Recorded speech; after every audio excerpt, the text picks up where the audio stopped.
Je voudrais très rapidement commencer par remercier deux personnes qui sont Laurence Lippi, que vous venez d'entendre, qui a organisé cette conférence, et Claude Blanquert, qui est ici présent et qui a dirigé le livre auquel j'ai participé. Et j'aurai l'occasion de revenir sur ce livre à certains moments. J'ai choisi de ne pas vous projeter, comme on fait parfois, la structure précise de mon exposé avec les titres, les sous-titres, mais plutôt de laisser afficher un certain nombre d'images, comme celles que vous avez sous les yeux, que je vais évidemment commenter au fur et à mesure, qui ne sont pas très nombreuses, parce que la structure de mon exposé, je crois, est assez simple, et surtout parce que je crois qu'il est plus profitable de s'imprégner par ces images de certaines réalités qui sont notamment des réalités muséographiques, ce qui sollicite évidemment, avec les vitrines, etc., ce qui sollicite le regard. Voilà. Alors, je rappelle juste le titre de mon exposé, « Musique exotique, science et muséographie au Musée de l'Homme », en gros, clairement depuis 1929 jusqu'à 2009. Mais là aussi, contrairement à ce qu'on fait souvent, je ne vais pas commenter ce titre et je ne vais pas commencer par parler du vif du sujet, si vous me le permettez. Je vais d'abord, pendant 5 minutes, parler de quelque chose qui apparemment n'a rien à voir, ou peut avoir. Il s'agit en fait de réfléchir par opposition, et vous verrez qu'après, dans mon exposé, je reviendrai à cette chose par laquelle je vais commencer, et qui ne concerne pas le Musée de l'Homme, et qui ne concerne pas la période historique. Et voici de quoi il s'agit. Le célèbre joueur de sitar Ravi Shankar lui est décédé, mais ses filles sont vivantes. Il a donc plusieurs filles, dont Anushka Shankar, qui joue du sitar, qui est née en 1981. Et Anushka Shankar, qui fait une carrière de musicienne, a publié en 2011 un album qui s'appelle Traveler, c'est-à-dire le voyageur, Traveler. Elle l'a publié en 2011, et en 2012, parmi de très nombreux concerts qu'elle a fait pour assurer la promotion du disque, elle a joué à Lyon dans le cadre d'un festival qui s'appelle les Nuits de Fourvière. Et je vous le dis parce que vous pouvez très bien accéder à l'intégralité de ce concert, si vous le souhaitez, gratuitement sur Internet. Il suffit de taper par Google, vous tapez Anushka Shankar, les Nuits de Fourvière, et le premier résultat, j'ai revérifié hier soir, le premier résultat, c'est la vidéo intégrale de ce concert d'Anushka Shankar et de plusieurs musiciens. Alors, j'en parle pour deux raisons. La première, c'est que, comme elle le dit au début de cette vidéo que vous pouvez consulter vous-même, le disque, et donc le concert qui en est issu, le disque est une rencontre musicale, le projet du disque est une rencontre musicale entre la musique indienne, à laquelle bien sûr Anushka Shankar a été formée par son père et gourou, comme on dit, Ravi Shankar, un projet de rencontre entre cette musique classique indienne, comme on dit, et le flamenco.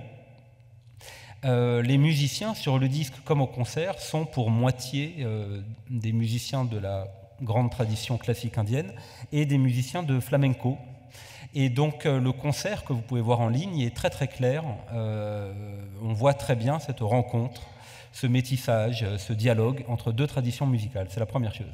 La deuxième chose qui se dit beaucoup plus rapidement, c'est que ce disque et donc ce concert sont absolument magnifiques. Voilà. Alors, je vais vous dire ensuite pourquoi j'en ai parlé. Mais je voudrais maintenant commenter ce que j'ai dit, si je peux me permettre, en vous disant que dans ce que je viens de dire, qui est un registre assez descriptif, quel type de musique, et aussi ce qu'on pourrait appeler un registre esthétique, en disant que je trouve ces musiques absolument magnifiques, je suis dans des registres qui ne sont pas nécessairement ceux qu'on attend d'un discours dit scientifique. Voilà. Alors, je reviens maintenant à mon titre et à certaines explications, à certains commentaires. D'abord, la périodisation du titre, de mon exposé, 1929, c'est parce que cette année-là, je reviendrai dessus plus longuement, est fondé un département dans ce qui ne s'appelle pas encore le Musée de l'Homme, est fondé un département consacré aux musiques considérées comme exotiques. Voilà, 1929. 2009, c'est la fermeture du Musée de l'Homme, mais ce département d'ethnomusicologie, comme il s'appelle alors, a déjà quitté les lieux en 2008, et je vous dirai pourquoi. Alors, je voudrais, en guise d'introduction, faire quelques constats et poser quelques questions. Le premier constat, c'est que dans ce département, qui s'appellera plus tard d'ethnomusicologie, fondé au Musée de l'Homme, on a donc étudié des musiques considérées comme exotiques, mais pas toutes. Par exemple, pendant longtemps, on n'a pas étudié, ou très peu, les musiques de la tradition classique indienne, y compris au moment où Ravi Shankar venait en Occident présenter cette tradition. Le département d'ethnomusicologie a peu étudié ce type de musique, première chose. Deuxièmement, ce qui n'est pas forcément lié, on a très peu étudié pendant longtemps, et je dirai tout à l'heure quand on a commencé, on a peu étudié pendant longtemps ce qu'on pourrait appeler aujourd'hui des formes de métissage musicaux, des rencontres entre des traditions différentes, qui, et là je m'avance, enfin je le dis et je pourrais répondre à des questions si vous le souhaitez, qui pourtant existent depuis très très longtemps. C'est-à-dire qu'évidemment la première question qui se pose, c'est peut-être qu'on n'a pas étudié ces métissages musicaux parce qu'ils n'existaient pas. Ils existent depuis longtemps. Ils n'existent pas seulement depuis quelques années avec des musiciennes comme Anushka Shankar qui font se rencontrer la musique indienne et le flamenco, par exemple. Donc, le département d'ethnomusicologie ne s'est pas du tout concentré sur ce type de musique. Et donc, pour faire image, c'est-à-dire pour dire les choses de façon un peu schématique, le projet d'Anushka Shankar est une sorte d'objet impensable en termes d'objet d'étude dans les murs du Musée de l'Homme pendant très longtemps. Voilà. Et donc se posent plusieurs questions. Qu'est-ce qu'on a exactement étudié dans ce département d'ethnomusicologie, puisqu'on n'a pas étudié toutes les musiques, et je parle seulement pourtant des musiques exotiques. Donc, quelle musique, c'est-à-dire quel exotisme, un exotisme et pas un autre. Comment ensuite, dans un musée, parler de musique? Alors ce musée, je pense que ceux qui ont assisté déjà à des conférences l'ont entendu précédemment, ce musée a une caractéristique très importante sur laquelle revient beaucoup le livre dont il est question, c'est comment dire, le fait que le musée est indissociablement un lieu de production de savoir scientifique. Et donc la question c'est comment parler scientifiquement de musique dans un musée. Je vous ai mis depuis tout à l'heure une image qui est affichée, qui est une salle. Je reviendrai dessus, je la commenterai, qui est une salle du musée d'ethnographie du Trocadéro, qui deviendra bientôt le musée de l'Homme, où sont, comme vous le voyez, exposés un certain nombre d'instruments de musique. Mais quel est le projet scientifique? Quel est le projet muséographique? Et par exemple, cette image ne vous montre-t-elle pas un dispositif muet? Muet, au sens où on voit des instruments de musique, mais on n'entend pas de musique. Donc, plus généralement, c'est ma dernière question, où est la science, où est l'ambition scientifique dans un environnement largement scientifique, le Musée de l'Homme, mais où on parle de musique, et donc comment on en parle? Voilà. Alors, plusieurs constats, plusieurs questions. J'espère que je suis clair et que vous voyez ce que je vais essayer de définir. On pourrait le dire en une seule phrase. Je vais essayer de comprendre et de définir ce qu'a été l'ethnomusicologie au Musée de l'Homme. Voilà. Alors, je vais le faire en 4 temps. D'abord, rapidement, je vais parler de la préhistoire de l'ethnomusicologie au Musée de l'Homme, c'est-à-dire, schématiquement, ce qui s'est passé avant. Et ça sera la partie la plus courte, puisque ce n'est pas le cœur de l'exposé, mais il faut le faire.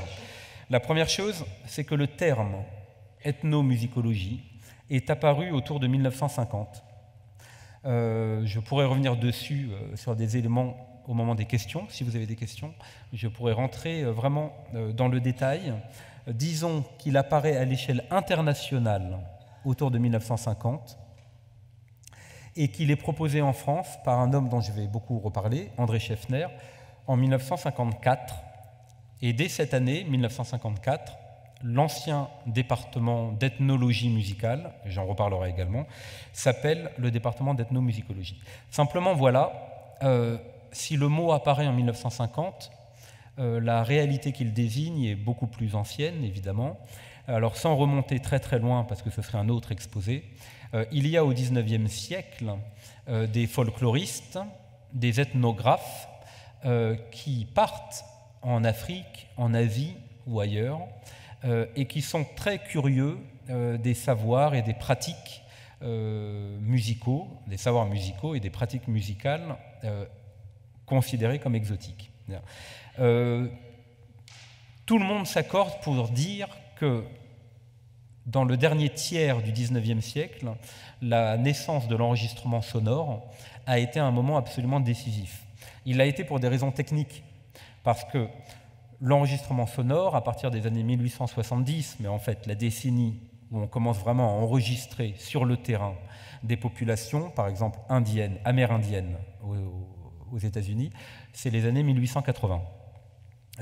C'est très important pour des raisons techniques. On peut ramener à la maison, comme on dit parfois, on peut ramener des enregistrements pour ensuite les analyser, etc. Mais il y a une raison plus profonde, c'est que ces musiques auxquelles on s'intéresse sont le plus souvent des musiques de tradition orale, c'est-à-dire des musiques pour lesquelles il n'existe aucune écriture. Et donc, le fait de capter, de graver, d'enregistrer ces musiques, c'est la seule façon de les faire vivre. Donc, autour de l'ambition d'analyser ces musiques, il y a un projet plus global, qui est un projet de conservation, une sorte même d'éthique de la conservation, qui elle-même est très problématique, et donc je reviendrai peut-être dessus. Ce qui m'intéresse pour l'instant, c'est juste de signaler ce moment très important. Dans une longue histoire de curiosité pour les musiques exotiques, l'enregistrement sonore à partir des années 1880 est quelque chose de décisif. Voilà. Donc, autour de 1900, toujours à l'échelle internationale, sont fondées des institutions dans différents pays qui se donnent pour vocation de conserver ces fonds d'archives sonores et certains savants se donnent pour ambition de les analyser. C'est le cas dans des dépôts d'archives très importants en Allemagne, à Berlin ou à Vienne, mais c'est vrai aussi dans d'autres contextes nationaux, comme aux États-Unis, par exemple, où il y a plusieurs dépôts d'archives importants. Excusez-moi. Et donc, à partir de 1900, il y a clairement un début d'institutionnalisation. Je vais essayer de ne pas trop tousser, et je ne vous ai pas dit que j'étais malade, j'ai essayé de le cacher, je vais essayer de le cacher jusqu'au bout. Il y a donc à partir de 1900, un début d'institutionnalisation de quelque chose qui se dessine comme un nouveau domaine de savoir. Ce nouveau domaine de savoir, on ne dira pas cette nouvelle science, parce que le terme mérite discussion. Soyons plus larges au début, et après, on peut éventuellement discuter du caractère scientifique de la chose. Ce nouveau domaine de savoir se construit parallèlement et dans une certaine mesure en opposition à la musicologie classique, c'est-à-dire qu'il se définit principalement par l'étude des musiques de tradition orale. Il n'y a pas de partition, il n'y a pas de texte, il n'y a pas d'écriture. Dans la réalité, c'est plus compliqué.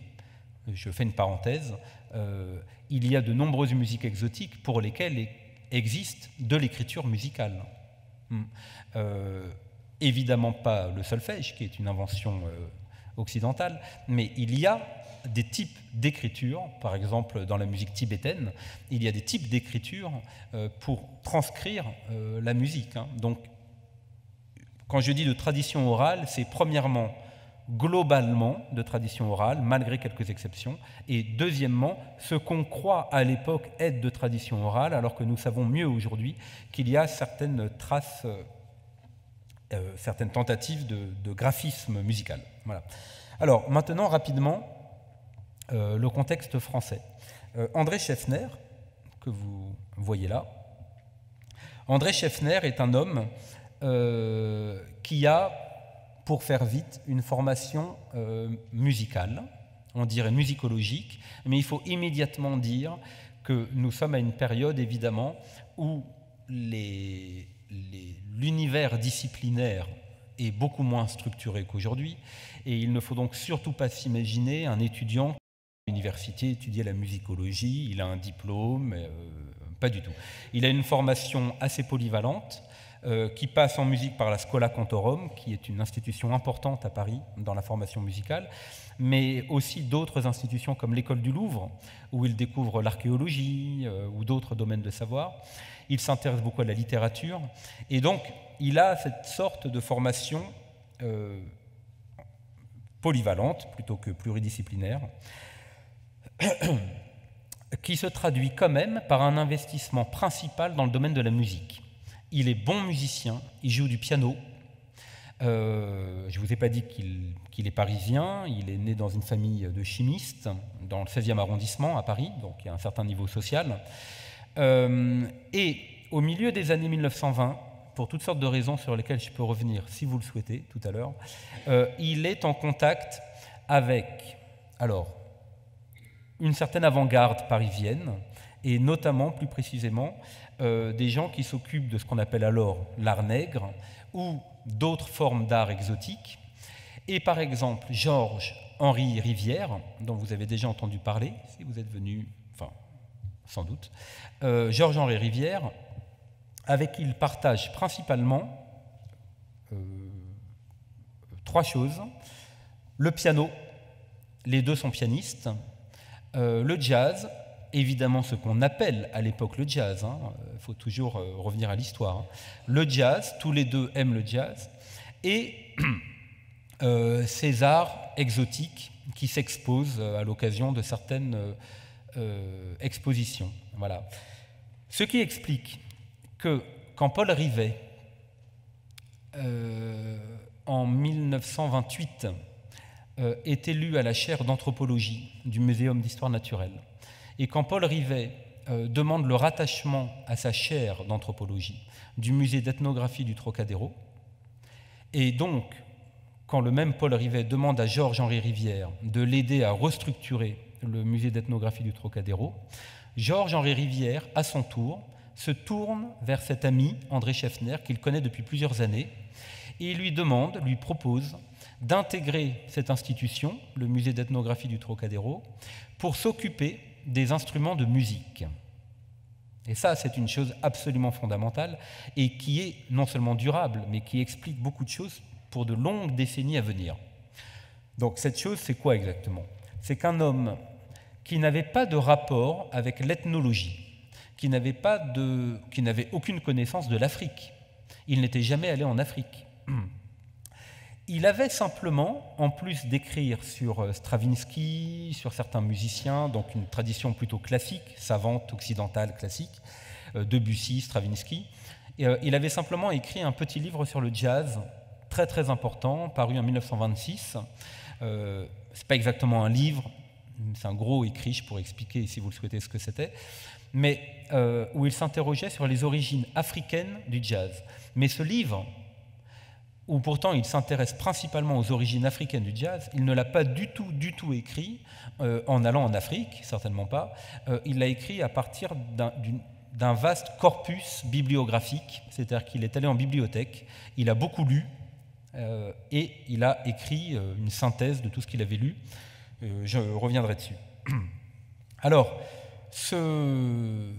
cet homme qui est considéré comme un musicien, un musicologue, qui s'intéresse à beaucoup de choses, mais qui est principalement animé par le goût de la musique, entre dans un musée d'ethnographie, ne connaissant rien à l'ethnologie, ne connaissant rien à l'Afrique, et par amitié, il accepte en quelque sorte, par goût aussi bien sûr, il accepte de se charger des collections d'instruments de musique.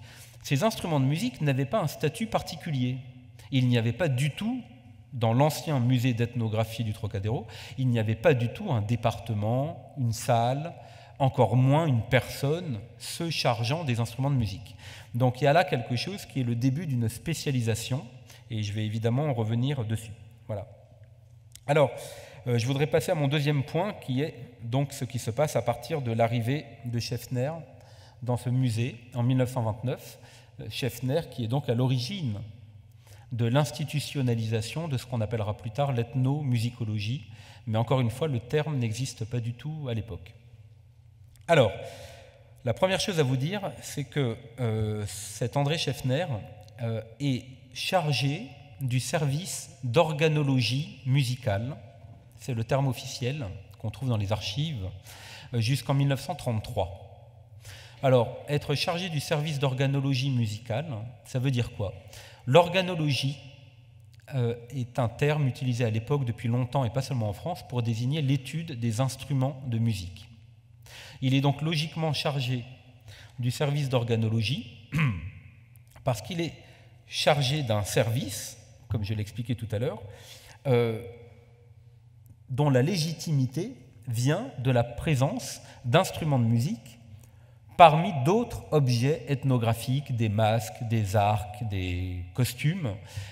Et parmi tous ces objets, dans les vitrines du musée d'ethnographie qu'on est en train de restructurer, il y a des instruments de musique, des tambours. Je donnerai plein d'exemples un peu plus tard. Bien.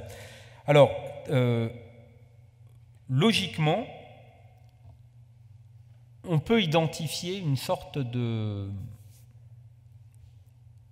tension entre deux choses différentes. D'un côté, les instruments de musique sont des objets ethnographiques comme les autres. Ce sont des objets qui ont été rapportés d'Afrique ou d'Asie et qu'on met sous vitrine et que le spectateur, le visiteur, si vous voulez, du musée, voit. Bien. À ce titre, on comprend que André Schaeffner n'a pas du tout été le seul à s'occuper des instruments de musique. Donc il y a un exemple célèbre qui est la mission Dakar-Djibouti, 1931-1933. Pendant la mission Dakar-Djibouti, la plupart des instruments de musique qui ont été ramenés de la mission, un peu plus de 200, la plupart des instruments de musique n'ont pas été ramenés par André Schaeffner, qui a participé à cette mission. Il a été ramené par deux membres de la mission Dakar-Djibouti, les plus connus, celui qui dirigeait la mission, Marcel Griaule, et le secrétaire archiviste, comme on disait, Michel Léris. Ils ont rapporté beaucoup d'instruments de musique, exactement comme ils ont rapporté d'autres objets ethnographiques. C'est très intéressant de voir qu'André Schaeffner, qui pourtant participe à la mission Dakar-Djibouti pour étudier les musiques des populations, ne ramène pas énormément d'instruments. Donc ça, c'est le premier volet, si vous voulez. André Schaeffner n'est pas le seul à s'occuper des instruments. Et pourtant, il est à l'origine d'une spécificité, d'une singularité au sein du musée, qui est très intéressante et sur laquelle je voudrais insister. Il est à l'origine, vous avez déjà vu cette photo, il est à l'origine d'un dispositif plutôt exceptionnel à l'intérieur du musée. C'est l'opposition entre les séries ethniques et les séries comparatives. C'est des termes que j'utilise parce que c'est des termes qui apparaissent dans les archives, c'est-à-dire que les courriers de l'époque, etc., utilisent explicitement ces deux notions, et il y a un rapport d'activité très important que j'ai consulté et rédigé par Georges-Henri Rivière, qui explique ce que doit être un musée d'ethnographie et qui dit clairement qu'il doit y avoir une opposition entre les séries ethniques et les séries comparatives. Alors, dans les galeries d'exposition publiques, puisqu'il y a des parties non accessibles au public, dans les galeries d'exposition publiques, Georges-Henri Rivière, par exemple, dans ce texte, dit que 9/10 des objets doivent être présentés sous forme de séries ethniques et le reste sous forme de séries comparatives. Et il précise, la plus importante des séries comparatives, ce sont les instruments de musique. Alors de quoi s'agit-il? Une série ethnique, c'est une série d'objets qui vont être exposés au musée et qui sont regroupés selon des critères ethniques. Alors on utilise aussi beaucoup le terme de race à l'époque. Là, dans ce document, on parle de série ethnique. Mais beaucoup plus globalement, comme vous le savez, le musée d'ethnographie, comme le sera le musée de l'Homme par la suite, est organisé en différents départements, en différentes salles d'Afrique noire, d'Afrique blanche, d'Asie.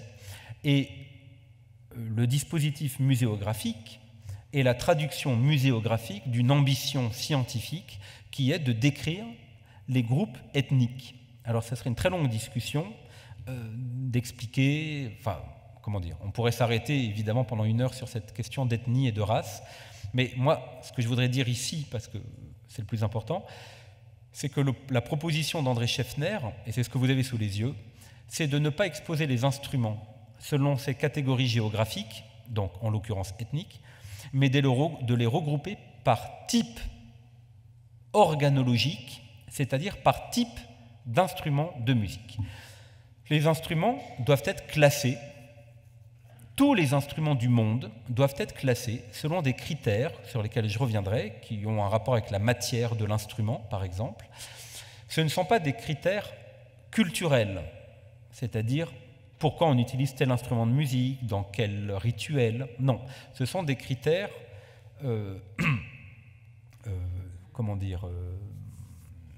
endogènes, si vous voulez. Enfin, ce sont des critères liés à l'instrument lui-même, et je reviendrai sur cette classification d'André Scheffner. Mais ce qui est important pour l'instant, c'est de noter que vous avez une salle d'organologie musicale que vous avez sous les yeux, où on classe les différents instruments de musique selon les catégories. Alors, bon, je peux prendre différents exemples.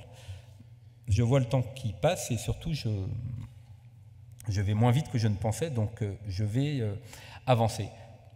Je voudrais juste dire pour l'instant que ce statut de l'instrument de musique, qui est soustrait à la catégorie géographique, c'est-à-dire l'instrument de musique n'est pas là pour représenter une culture africaine, il est là pour représenter tel type d'instrument, c'est-à-dire un tambour, par exemple, construit de telle façon. Et il se trouve qu'il y en a en Afrique, il y en a aussi en Asie, et donc on n'en montre qu'un, l'africain, mais on aurait pu montrer l'asiatique, puisque c'est le même type organologique. Cet instrument de musique soustrait aux critères géographiques, il fait un peu penser aux spécimens dans un muséum d'histoire naturelle. C'est-à-dire que les critères ne sont pas principalement géographiques. Alors je dis ça au passage, même si c'est très important, et puis si vous le souhaitez, on reviendra dessus. Ça, c'est au début. À partir de 1933, Scheffner n'est plus chargé du service d'organologie, il est chargé d'un département beaucoup plus large qui s'appelle le département d'ethnologie musicale. 1933. Pourquoi ce changement de nom? Parce qu'il continue de veiller sur les instruments de musique, mais il veille également sur ce qui n'existait pas quand il est arrivé en 1929, des collections d'enregistrements sonores. Scheffner a fondé une phonothèque. Vous avez sous les yeux un meuble dans lequel il rangeait les disques. Il a fondé très vite une phonothèque qui avait pour vocation de rassembler alors des supports différents, une minorité de cylindres, les cylindres de cire, je pourrais revenir dessus si vous le souhaitez tout à l'heure, les cylindres de cire qui sont la première invention pour graver le son, Edison à la fin des années 1870, les cylindres de cire étaient amenés sur le terrain pour enregistrer. D'accord ?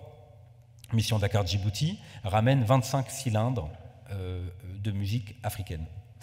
Donc des cylindres et surtout des disques qui viennent du monde entier et qui sont achetés à de très nombreuses firmes dans le monde entier. Et Scheffner fournit un énorme travail, j'ai dépouillé sa correspondance, il passe un temps fou à écrire depuis le secrétariat à des firmes aux États-Unis, en Allemagne, ailleurs, pour obtenir un très grand fonds de disques. Le résultat, je vais vous le dire en 3 chiffres, qui sont assez impressionnants. En 1931, le département, donc ce qui s'appelait encore seulement un service, possédait une vingtaine de disques exotiques. Les mots que j'utilise sont ceux qui sont dans les archives. En 1934, 3 ans plus tard, il y avait 500 disques. Et en 1938, il y avait 800 disques. Donc il y a une accumulation très impressionnante sur moins d'une décennie qui est très très largement due à André Scheffner et qui explique que le département d'ethnologie musicale, à la veille du second conflit mondial, est clairement structuré à partir de 2 ensembles de collections que sont les instruments de musique et les enregistrements sonores.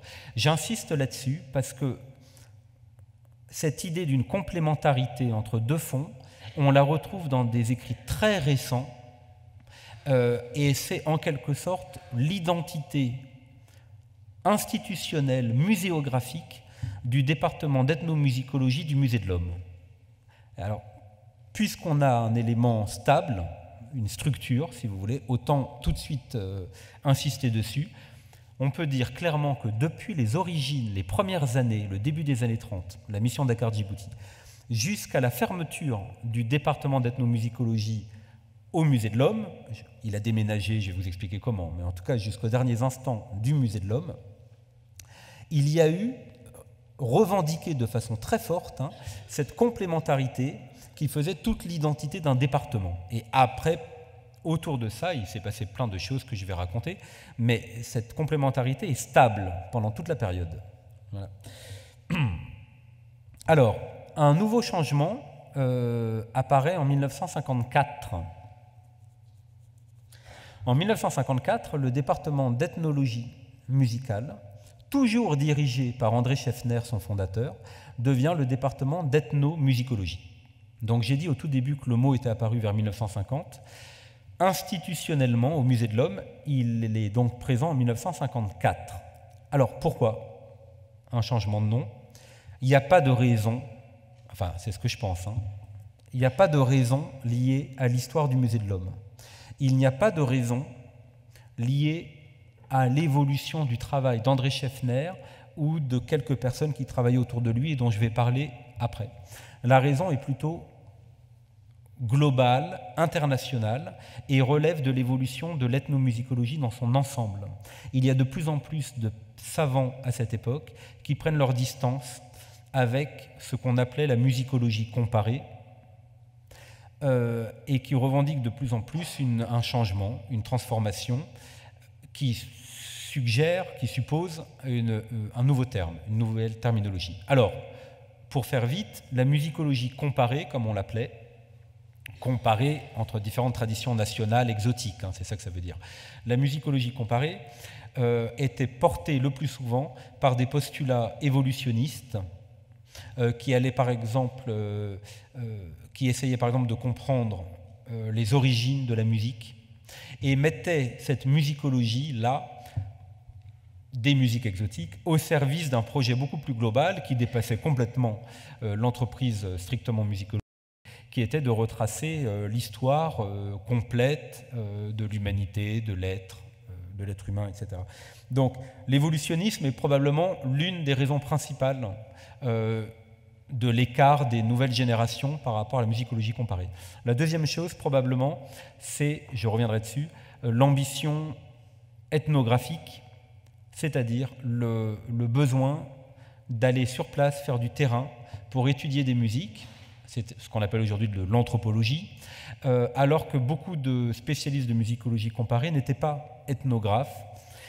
Et sur ce point précis, je reviendrai tout à l'heure.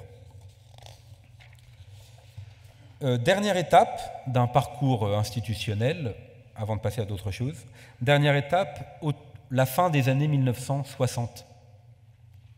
Gilbert Rouget, R-O-U-G-E-T, Gilbert Rouget est arrivé au Musée de l'Homme en 1942. Il est né en 1916. Il arrive en 1942 en tant qu'assistant d'André Scheffner. Voilà. En 1965, André Scheffner part en retraite et Gilbert Rouget prend sa succession à la direction du département d'ethnomusicologie. Voilà. Pendant 20 ans, jusqu'en 1985. Alors, en 1968, Gilbert Rouget, qui dirige le département depuis 3 ans, obtient une formation de recherche du CNRS, sur laquelle je ne vais pas rentrer dans le détail, mais qui est, si vous voulez, un dispositif institutionnel qui donne plus de moyens au département d'ethnomusicologie, plus d'argent probablement, peut-être pas tant que ça, mais surtout plus de moyens matériels,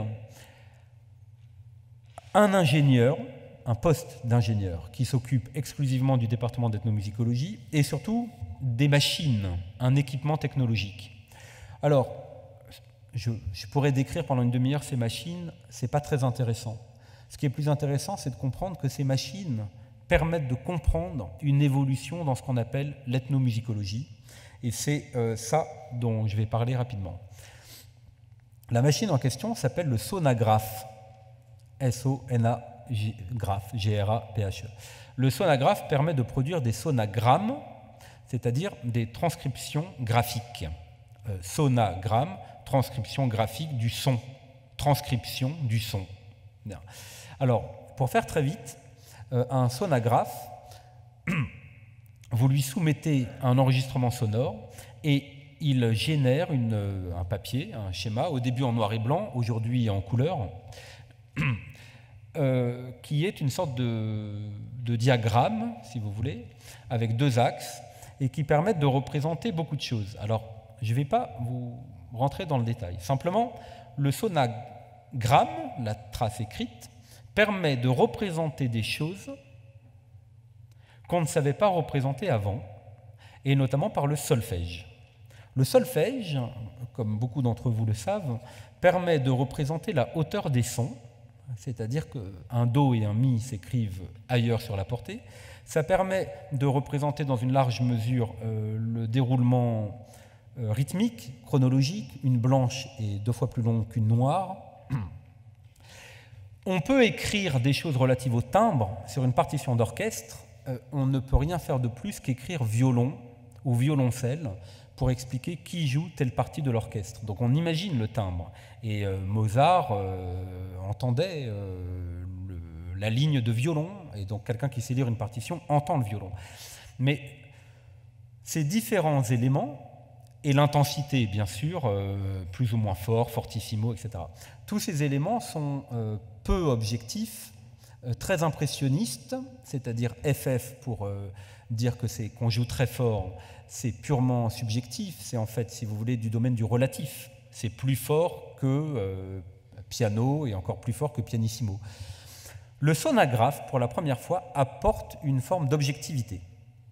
Voilà. Cette objectivité porte sur la hauteur du son beaucoup plus finement que le solfège, parce qu'en représentant les fréquences, on peut avoir une vision très fine des hauteurs, beaucoup plus fine que le solfège. Alors, si certains le souhaitent, tout à l'heure, par rapport aux questions, je pourrais rentrer dans le détail technique, mais comme je ne sais pas si ça vous intéresse, je ne préfère pas rentrer tout de suite dedans, parce que ça peut être en effet assez technique.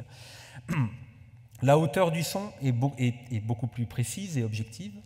Le déroulement du temps, objectif par rapport à ce qui se passe. Donc un musicien qui ralentit légèrement, ça se voit sur la trace graphique et pas forcément sur ce que je note quand j'écris avec du solfège, ce qu'il est en train de jouer. Et surtout, ce qui est moins connu des non-spécialistes, des éléments relatifs au timbre. Parce que sans rentrer encore dans la technique, le dernier élément que je dirais, c'est que le timbre est lié à ce qu'on appelle les harmoniques, c'est-à-dire la constitution du son. Et cette constitution du spectre, c'est-à-dire la façon dont le son est structuré, ça se voit sur la trace graphique. Un son plus ou moins riche en ce qu'on appelle les harmoniques. Donc, quand je suis devant un sonographe, je peux dire beaucoup de choses, y compris sur le timbre, c'est-à-dire la couleur du son, ce qu'aucune partition ne peut me dire. Voilà. Alors, ce que j'essaye d'expliquer, c'est deux choses. Premièrement, une trace graphique beaucoup plus objective, ce qui renvoie tout de suite à la question de la scientificité de l'ethnomusicologie. On peut s'appuyer sur des documents objectifs, créés par une machine de façon automatique, et non un homme qui relève des musiques en les écoutant. Donc cette objectivité, cette précision, voilà, je reviendrai sur le fait que ça explique une forme de spécialisation, mais en parlant, je réfléchis, je pense que je vous le dirai tout à l'heure. Donc, pour finir ce point, depuis l'arrivée de Schaeffner jusqu'à la fin des années 60, ça se met en place, les années 70, on arrive très clairement à ce qui, pour un historien, apparaît comme une double spécialisation des savants qui travaillent au département d'ethnomusicologie, c'est-à-dire une double spécialisation des ethnomusicologues. Quelle est cette double spécialisation ? Premièrement, ce sont des ethnologues. Parce que depuis le début, André Scheffner a participé à la mission Dakar-Djibouti. Je reviendrai là-dessus tout à l'heure. Tout le monde va faire du terrain. Je reviendrai dessus. On est ethnographe. Donc, ce sont des ethnologues qui vont sur le terrain. Mais, en tant qu'ethnologues, ils sont spécialisés de l'objet musical. Ils ont une spécialité par rapport à l'objet et par rapport aux méthodes. Et des méthodes de plus en plus précises et autonomes. Ça, c'est une première spécialisation. La deuxième spécialisation, c'est que quand ils reviennent du terrain, ils peuvent utiliser une machine, par exemple le sonographe, et il y a d'autres choses, hein, j'ai pris qu'un seul exemple de cette spécialisation, pour analyser la musique et avoir un domaine de spécialisation et de compétences que n'ont pas les ethnologues. D'accord ? Donc il y a une sorte de double spécialité qui permet de comprendre pourquoi les ethnomusicologues, et là je parle aussi parce que, j'ai discuté, je me suis entretenu avec pas mal d'ethnomusicologues d'un âge plus ou moins avancé, dirons-nous, qui ont été témoins de périodes anciennes, et qui formulent ce que je vais dire. À savoir que ces ethnomusicologues ne pensaient peut-être pas, sans doute pas même, fonder une nouvelle discipline. Ce n'est pas du tout un vocabulaire, une idée que j'ai entendue, mais plutôt construire, ça c'est une chose que j'ai beaucoup entendue, construire un nouvel objet d'étude, un objet de savoir nouveau, avec une même, il faut le dire, hein, une fascination pour le fait de créer cet objet. Ce n'est pas donné à tout le monde, surtout dans les années 60, 70, hein, ce n'est pas donné à tout le monde de pouvoir dire « nous sommes une communauté qui construit un objet et proposons de nouvelles méthodes pour l'étudier ». Voilà. Cet objet, ce sont des musiques orales, très peu écrites, et qu'on étudie scientifiquement avec des méthodes spécifiques que les autres n'ont pas, et qui nous distinguent, nous, communauté, des ethnologues, qui n'ont pas la technicité pour étudier une structure rythmique. Alors c'est un grand problème, on m'a souvent dit, c'est le grand problème. Les ethnologues même beaucoup d'ethnologues même ont tellement peur de la technique musicale que du coup, ils écartent complètement la musique. Donc il y a même cette chose un peu contradictoire. Je fais une digression, hein, mais je vais revenir au fil de mon exposé. On a même ce paradoxe que beaucoup d'ethnomusicologues, j'en ai entendu beaucoup, reprochent aux ethnologues de ne pas assez prendre en compte la musique en l'expliquant par le fait que les ethnologues auraient une sorte de complexe de non-compétence ou d'infériorité parce qu'ils n'ont pas la technicité musicale. Voilà, tout le monde n'a pas la formation musicale pour identifier des intervalles ou des structures rythmiques complexes. Donc, les ethnomusicologues, alors là, du coup, j'ai perdu le fil de mes idées. Les ethnomusicologues donc, ont cette spécialité et les ethnologues, parfois, leur ont délégué cette forme de savoir pour des raisons sur lesquelles on peut revenir également plus loin. Voilà. Alors, je voudrais maintenant, après ces jalons dans l'histoire institutionnelle, je voudrais revenir plus précisément sur des formes de réalisation muséographique, c'est-à-dire m'approcher plus du contenu. Qu'est-ce qu'on a fait dans l'enceinte du musée d'ethnographie du Trocadéro, qui est donc inauguré en 1938 comme étant le musée de l'homme. Alors, la première chose, ce sont les expositions temporaires. Vous avez sous les yeux une reproduction d'une exposition temporaire qui est la première exposition temporaire du nouveau musée d'ethnographie, c'est-à-dire quand il a été remanié par Paul Rivet et Georges-Henri Rivière. C'est l'exposition de bronze et d'ivoire du Royaume du Bénin, 1932. Voilà. On trouve dans les archives qui accompagnent la fondation, enfin la préparation de cette exposition, on trouve des explications de Georges-Henri Rivière qui dit « Il est temps maintenant de rentrer dans la période des expositions temporaires pour vraiment rentrer dans l'explication détaillée de telle ou telle culture, ici certaines populations du Bénin. » Et donc vous voyez qu'on retrouve la catégorie géographique qui fonde le projet de ces expositions temporaires. Hein. J'ai vu le programme des expositions temporaires, elles sont presque toutes, les projets d'exposition sont presque toutes des aires culturelles, le Bénin, l'Indochine, etc. Sauf des exceptions liées à la musique et dont je reparlerai. Alors,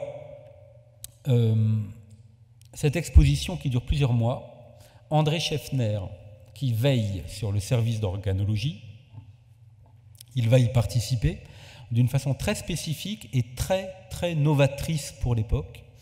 Il va proposer tous les samedis à 16h aux visiteurs de l'exposition un programme détaillé d'enregistrement sonore qu'il va passer pendant environ 1 heure pendant que les visiteurs visitent l'exposition. Donc les visiteurs voient les objets que vous avez sous les yeux, qui viennent des anciennes cultures du Bénin, et ils entendent en même temps des enregistrements, et non seulement ils entendent ces enregistrements, ils ont un programme détaillé, je vais vous donner un exemple après, il y a un programme détaillé qui leur dit quelle est la musique qu'on entend. Je vais vous donner des exemples, ça sera plus concret pour cet exemple. Scheffner dit d'où viennent les enregistrements. Il y a une précision très, très étonnante. Donc, le visiteur sait par exemple que dans ce qu'il entend, il y a 4 disques de musique daoméenne, le Dahomey, l'ancien Bénin, enregistrés à l'exposition coloniale de 1931, mais aussi 10 pièces gravées par une firme anglaise chez une population, les Yoruba, du Nigeria. Voilà. Donc il y a une précision assez grande qui documente l'exposition. Et puis on a les titres et les formations instrumentales, par exemple chant pour célébrer la naissance d'un enfant. Voilà. Donc, à mon avis, il y a 3 choses intéressantes, pour dire les choses un peu spontanément. La première, c'est que ça, c'est très novateur. Et que même, c'est quelque chose qui a disparu à des périodes très postérieures. Ce souci de documenter par le son des artefacts, des objets, etc. La deuxième chose très intéressante, c'est que Scheffner fournit un travail impressionnant pour accompagner chaque exposition temporaire avec des enregistrements différents. Parce que ce que je viens de vous raconter, le faire pour cette exposition, c'est très intéressant. Mais ce qui me semble beaucoup plus intéressant, et en tout cas, oui, c'est le caractère systématique de l'entreprise. À chaque exposition temporaire, son accompagnement sonore. Voilà. Alors, vous avez sous les yeux, oui, c'est écrit en grand, je pense que vous pouvez voir, le programme d'une exposition sur l'Indochine. Je dois vous dire au passage, je voulais le dire tout à l'heure, que la plupart des images que je montre sont reproduites dans le livre dont Laurence Lippi vous a parlé. Il y a quelques images qui sont dans le livre qui ne sont pas dans l'exposé, et il y a quelques images qui sont dans l'exposé et qui ne sont pas dans le livre. Donc cette image, par exemple, c'est le programme délivré par Scheffner aux visiteurs de l'exposition de l'Indochine. C'est la même année que le Bénin, c'est après, vous voyez, 1er octobre, c'est un peu plus tard. C'est une mission de Paul Rivet lui-même en Indochine. Et donc, vous avez l'ensemble classé. Vous avez des musiques environ toutes les 5 minutes. Il faut que je vous dise que les cylindres, puisqu'il s'agit de cylindres, les cylindres, à cette époque, comme beaucoup plus tard, enfin du début jusqu'à la fin des cylindres, les cylindres permettent de graver 3, 4 ou 5 minutes maximum. Donc, vous avez les cylindres de cire, ou des disques quand ça a été repiqué, c'est-à-dire mis sur disque, et vous avez le détail tout en bas. Donc, comme je disais tout à l'heure, en bas, les disques indo-chinois ont été enregistrés en 1931 à l'exposition coloniale. Vous avez également l'avant-dernière ligne de l'ensemble, la mention du professeur Hornbostel, qui est un Allemand avec lequel Scheffner était en contact et qui est l'un des principaux représentants de l'organologie et de la musicologie allemande.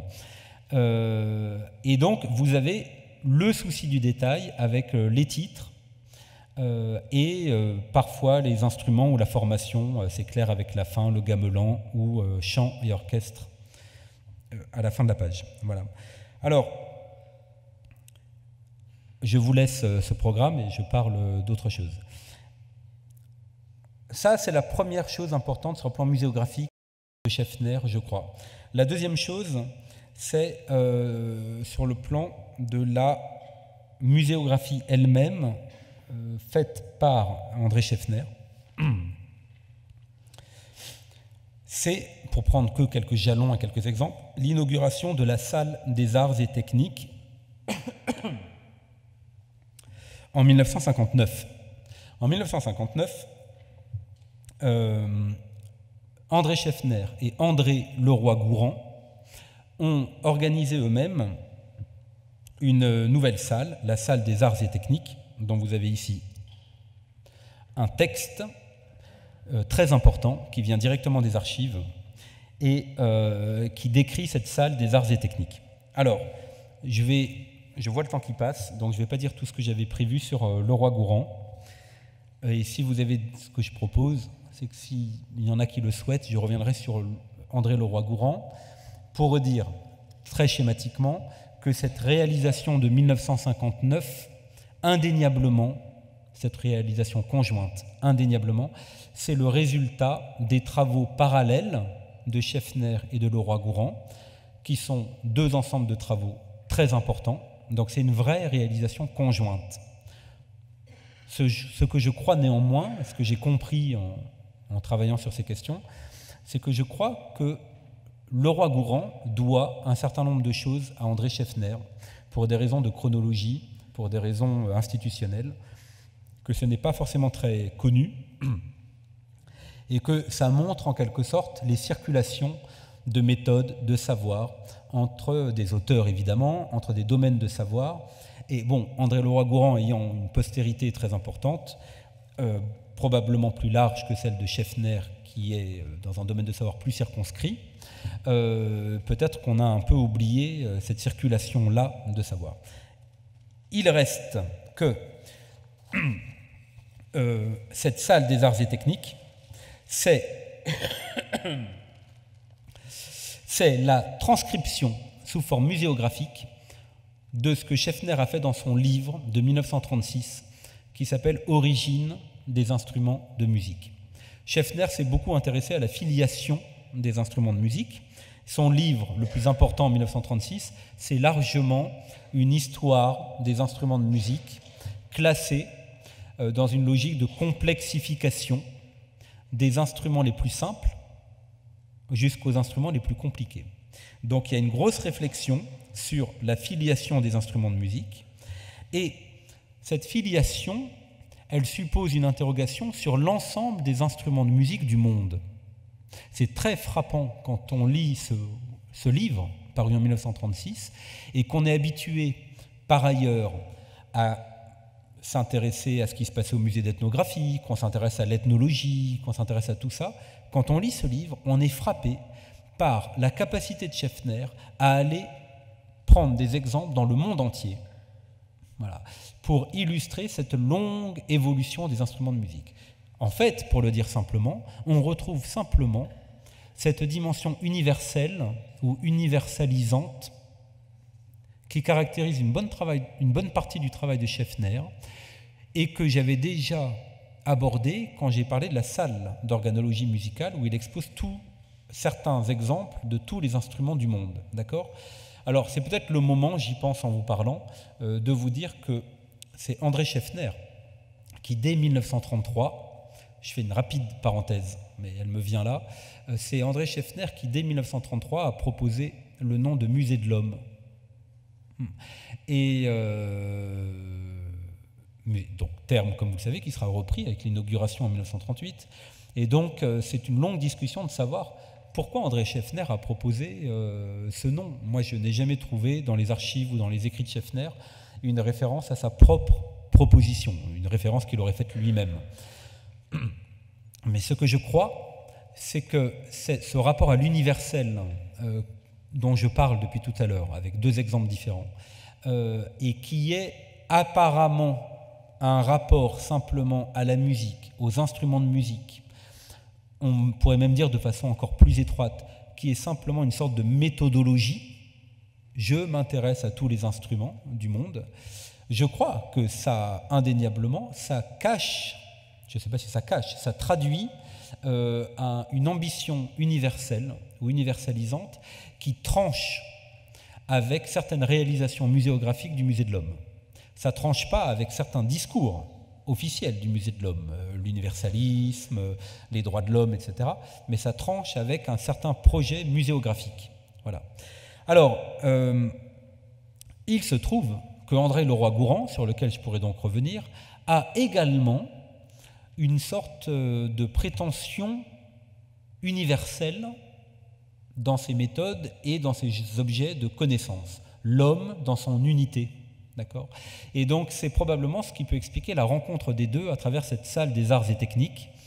Dans le deuxième paragraphe, je lis « Plutôt que d'exposer des curiosités techniques, on a essayé de montrer combien les efforts pour maîtriser la matière et utiliser le milieu naturel sont communs à tous les hommes. » Il y a là une rencontre entre le projet de Leroi-Gourhan, dont on parle dans ce paragraphe, et le troisième paragraphe, où on parle plus précisément des instruments, principalement des instruments de musique, vous voyez, mais aussi instruments de l'art et au premier chef, les instruments de musique. Voilà.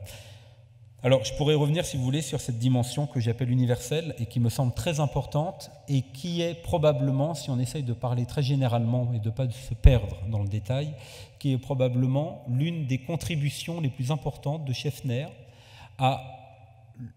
au projet muséographique et scientifique du Musée de l'Homme. Alors, maintenant, dans un dernier temps, je vous montre quand même une partie de cette salle des arts et techniques. Là, vous avez des phonolithes, cloches et gongs. On les distingue bien, hein, les gongs, les cloches, qui ne sont donc pas, j'insiste une dernière fois, après j'arrête, si on peut dire, qui ne sont donc pas ici pour montrer les percussions de tel peuple d'Afrique subsaharienne. C'est un regroupement par type d'instrument. Voilà. Alors, quand Scheffner prend sa retraite en 1965, le Musée de l'Homme abrite le nombre de 5000 instruments de musique. Cet homme est arrivé en 1929. Je n'ai jamais su combien il y avait d'instruments, je l'apprendrai peut-être un jour. Il n'y en avait pas beaucoup en 1929. Et ils étaient, sur le plan muséographique, des objets comme les autres. Quand Scheffner part en 1965, il y a 5000 instruments, il y a un département structuré qui a son identité. Donc, moi j'ai lu de longues descriptions de ces 5000 instruments, vous avez absolument des instruments du monde entier. Et ce qui est très intéressant, c'est que dans une sorte de rapport officiel très important de Geneviève Dournon, D-O-U-R-N-O-N, Geneviève Dournon, qui a succédé à Scheffner pour s'occuper des instruments de musique, dans un texte très important, elle décrit ce qu'elle a trouvé en 1965. Et c'est très intéressant à lire parce qu'en fait, elle insiste énormément sur cette dimension cosmopolite. Ça devient une sorte de texte littéraire, une sorte de caverne d'Ali Baba, si vous voulez, où en fait, elle fait, c'est vraiment un effet rhétorique, hein, cela dit sans aucun jugement de valeur, je reste sur le plan de l'analyse, quoi, où elle passe du gong d'Indonésie à la cloche d'Afrique, et elle voyage par sa description, et c'est un beau texte qui montre bien cette passion pour quelque chose d'un peu universel, à travers l'instrument de musique. Voilà. Alors, je voudrais aborder mon dernier point. Voilà, j'ai parlé 1 heure, il me reste un dernier point, qui sont plus précisément les productions scientifiques de ce département. C'est-à-dire, après vous avoir dit, en gros, les grands jalons institutionnels et puis les projets muséographiques, qu'est-ce qui sort de ce département au sens où on parle de production scientifique, ce qui sort d'un laboratoire, d'une institution, d'une maison d'édition, Alors, avant de répondre directement à cette question, il faut que j'insiste sur un point que j'ai déjà évoqué, qui permet seul de comprendre le reste. Depuis Schaeffner, les ethnomusicologues du Musée de l'Homme sont pleinement des ethnographes. Il y a une sorte d'impératif catégorique dans l'expérience de terrain.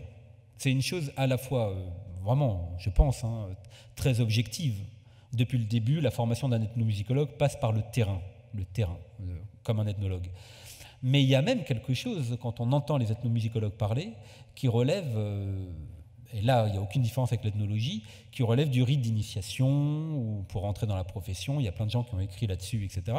C'est quelque chose de très très important. Alors, là vous avez une photo assez célèbre d'André Schaeffner, pendant la mission Dakar-Djibouti, 1931. Il faut bien comprendre que c'est sa première mission, c'est sa première découverte de l'Afrique. Vous avez en tête ce que j'ai dit, il y a 2 ans, il est arrivé au musée. Il ne connaissait rien à l'Afrique. Enfin, si, pardon, il avait écrit un livre sur le jazz, donc il avait lu des choses, comme j'ai dit, mais il n'avait aucune expérience directe. Et il est en train de noter la musique, devant ce qu'on appelle déjà à l'époque un informateur, qui joue en face de lui. Et Schaeffner a énormément appris, il l'a dit lui-même, et puis c'est très clair quand on lit toutes ses œuvres, il a énormément appris pendant cette première mission, qui n'a pas été la seule, bien sûr, la mission Dakar-Djibouti. Je fais une petite parenthèse qui ne rentre pas directement dans mon propos, mais qui me semble très importante, c'est que bientôt, il tombera le crayon, pour parler un peu familièrement, il posera le papier, il prendra des baguettes, et à son tour, il jouera en prenant des leçons de tambour auprès de 2 ou 3 informateurs, et notamment le principal qui s'appelle Entendou, en pays Soudan, chez les Dogons, en pays Dogon, pardon, dans le Soudan d'alors qu'on appelle aujourd'hui le Mali. Donc, en pays Dogon, devant Entendou, il va à Sanga, il va taper des rythmes, prendre des leçons, et ça, c'est complètement exceptionnel dans toute l'histoire de l'ethnomusicologie française, au Musée de l'Homme. Voilà, il y a d'autres traditions, mais au Musée de l'Homme, très peu ont joué eux-mêmes. Donc, il dit lui-même qu'il est allé plus loin en apprenant à jouer qu'en notant, et donc à l'époque, évidemment, c'est du solfège, qu'en notant les rythmes. Mais moi, je les ai vus, les transcriptions rythmiques, ces notes de terrain, elles sont déjà très précises, elles ne sont pas très longues, c'est plutôt des notations musicales que de longues transcriptions, mais elles sont rythmiquement très précises et elles supposent un solfège vraiment élaboré. C'est pas que des blanches et des noirs, pour dire ça un peu rapidement. Simplement, il a incorporé les rythmes, au sens fort du terme incorporé. Il a incorporé les rythmes en apprenant à jouer, et si certains le veulent, je pourrais raconter plus précisément quelle a été cette expérience qui est très intéressante. Voilà. Alors, pourquoi je suis revenu là-dessus? Parce que cette importance de l'ethnographie, d'une part, et d'autre part, le fait que le Musée de l'Homme soit structuré très durablement à partir de l'ambition de décrire des groupes ethniques ou des aires culturelles ou des populations, ça explique sans doute le caractère monographique de la plupart des productions de cette époque. Je suis toujours dans le département d'ethnomusicologie. Monographique, ça veut dire qu'on étudie un objet dans un lieu, une population, une étude de cas, un exemple. Bien. Alors, si vous le souhaitez, je pourrais donner des exemples. Je ne peux pas donner cet exemple de Dakar-Djibouti, qui est un contre-exemple, parce qu'il n'y a pas de monographie de Schaeffner par rapport à Dakar-Djibouti, pour des raisons très précises que je pourrais expliquer. Bien. Mais après la guerre, en 1946, Schaeffner part en pays Kissi, en Guinée, et il rédige une monographie très importante qui va paraître quelques années plus tard. Il est allé 2 fois avec son épouse, l'ethnologue Denise Palm, qui a eu un rôle très très important, sur lequel il faudrait revenir, y compris dans l'œuvre d'André Schaeffner. C'est-à-dire qu'il faut vraiment dire à quel point ce couple, l'ethnomusicologue et l'ethnologue Denise Palm, il faut dire à quel point ce couple a été un couple, comment dire, où le travail de chacun a enrichi le travail de l'autre. Voilà. Et, bon, c'est une autre discussion, mais ce que je peux, moi, assurer de façon catégorique, c'est que André Scheffner a beaucoup appris, il doit beaucoup à la fréquentation quotidienne, je ne suis pas rentré dans leur intimité évidemment, mais à la fréquentation quotidienne du travail de Denis Paul, des missions communes, mais même des problématiques de Denis Paul, des choses qui sont très importantes et qui font évidemment réfléchir sur beaucoup de choses, y compris sur l'histoire des savoirs en général, c'est-à-dire que ça permet de sortir de l'histoire singulière de chaque homme ou de chaque personnage. Voilà. Alors, il y a pratiquement que des monographies, sauf quelques travaux qui tout d'un coup ont une portée, qui prétendent avoir une portée universelle.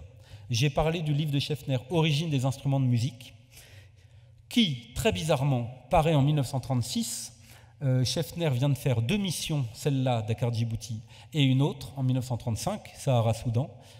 Très bizarrement, contrairement à une idée reçue, le livre paru en 1936, il doit presque rien à ces 2 missions.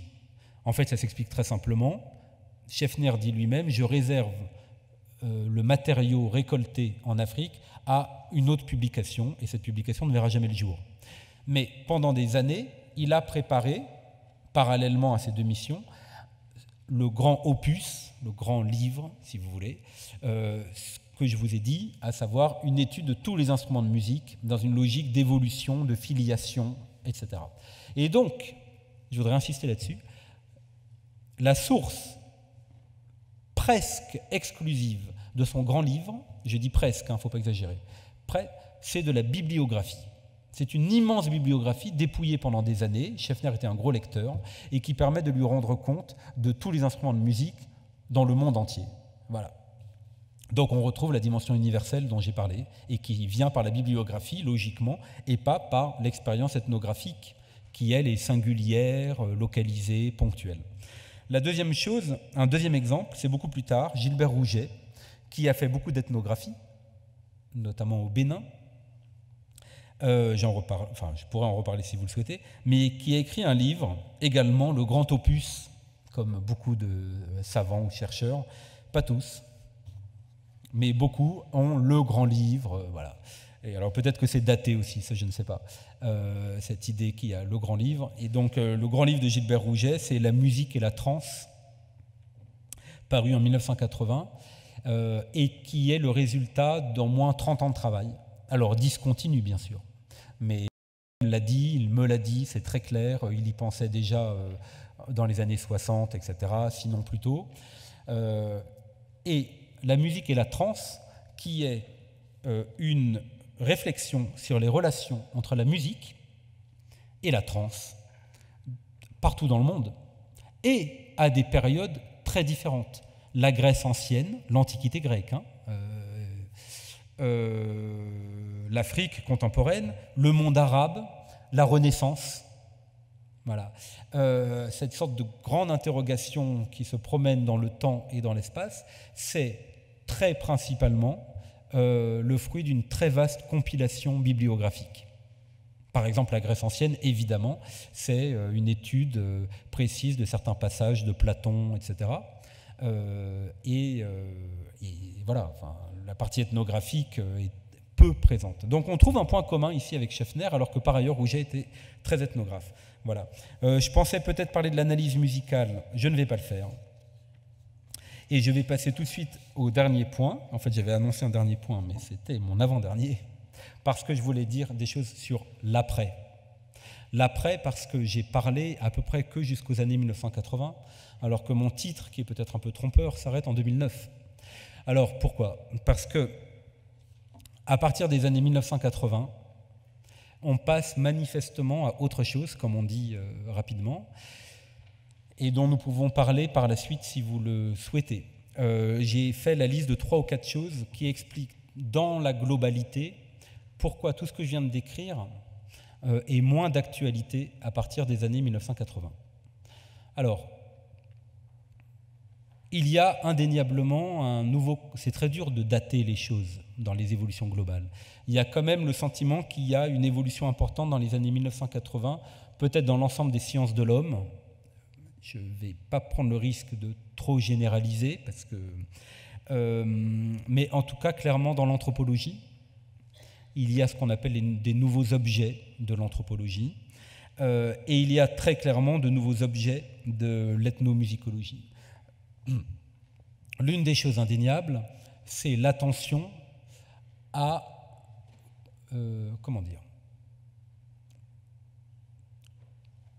un recul, un début de recul par rapport à l'idée qu'il n'y aurait que des musiques traditionnelles, puisqu'il y a même un recul par rapport à l'idée de tradition, la tradition, la modernité. Tout ça, ce sont des catégories qui commencent à être très interrogées, d'accord, par des historiens, par des anthropologues. Donc, il y a de nouveaux objets, et par exemple, les ethnomusicologues s'intéressent, à partir des années 80 et encore plus par la suite, à toutes les musiques qu'on peut appeler, avec beaucoup de guillemets, des musiques modernes, des musiques métissées, des musiques urbaines, plein de façons différentes de désigner des musiques qui, en fait, sont toutes les musiques qui existent, sauf les musiques considérées comme traditionnelles, qui existent surtout dans le monde rural, qui ont été transmises de façon orale. Ça fait maintenant un bon moment que les ethnomusicologues s'ouvrent à des musiques très différentes. Alors, il y a des traditions différentes, des institutions différentes, mais aujourd'hui, il n'est par exemple pas du tout impossible de s'intéresser à des musiques de jeunes, à Madagascar par exemple, qui évoluent dans un contexte urbain, avec des instruments qu'ils ont bricolés, dont certains s'inspirent de certaines traditions malgaches, dont d'autres sont électrifiés, évidemment, une guitare électrique, etc. Tout ça donne un objet composite, nouveau, inédit, propre à ce lieu-là, à cette ville, à Madagascar. Et donc, le fait de s'intéresser à ces musiques ne pose plus de problème depuis un certain temps. Je crois que le tournant, c'est les années 80, même s'il faut du temps. Et l'exemple de Madagascar, si certains sont intéressés, c'est par exemple un travail de Julien Mallet, MA2LET, qui a travaillé sur ce qu'il a appelé des jeunes musiques. Parce que c'est très embarrassant d'appeler ça. On ne va pas dire moderne, mais voilà. Donc là, il y a vraiment une évolution à l'intérieur du domaine anthropologique et ethnomusicologique. Et parallèlement, c'est le deuxième grand point, à partir des années 80, il y a une chose qui n'a pas de rapport direct, probablement, avec le monde scientifique, même sûrement, mais il faut bien interroger l'extérieur du monde scientifique pour comprendre ce qui s'y passe. C'est le développement de ce qu'on appelle les musiques du monde, catégorie très utilisée aujourd'hui. Les musiques du monde, et là je quitte complètement le monde académique, les musiques du monde comme ensemble de musiques soumises à une logique marchande, avec l'organisation de festivals, des producteurs de disques, à une logique économique plus globalement, qui est ce qu'on appelle, comme vous voulez, mondialisation, globalisation de plus en plus, mais qui explique déjà de plus en plus de circulation de biens, de personnes, etc. Et qui fait que depuis les années 80, il y a vraiment une évolution importante dans l'organisation de festivals.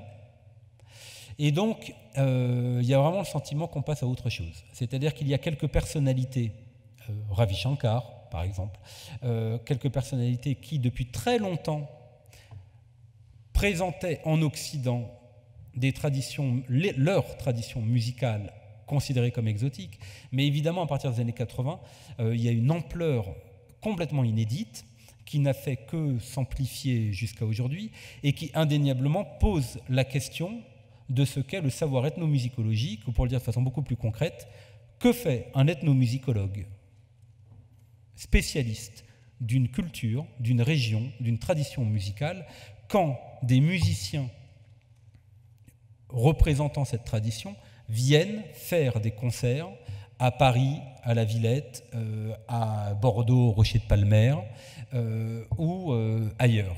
Il y a là, tout d'un coup, un effet de retour qui pose vraiment une question et qui est très importante, surtout que les musiques du monde, comme on les appelle aujourd'hui, et tout le monde est d'accord pour dire que ça ne veut pas dire grand-chose, les musiques du monde sont en plus faites de toute l'inventivité d'aujourd'hui, la créativité, les métissages.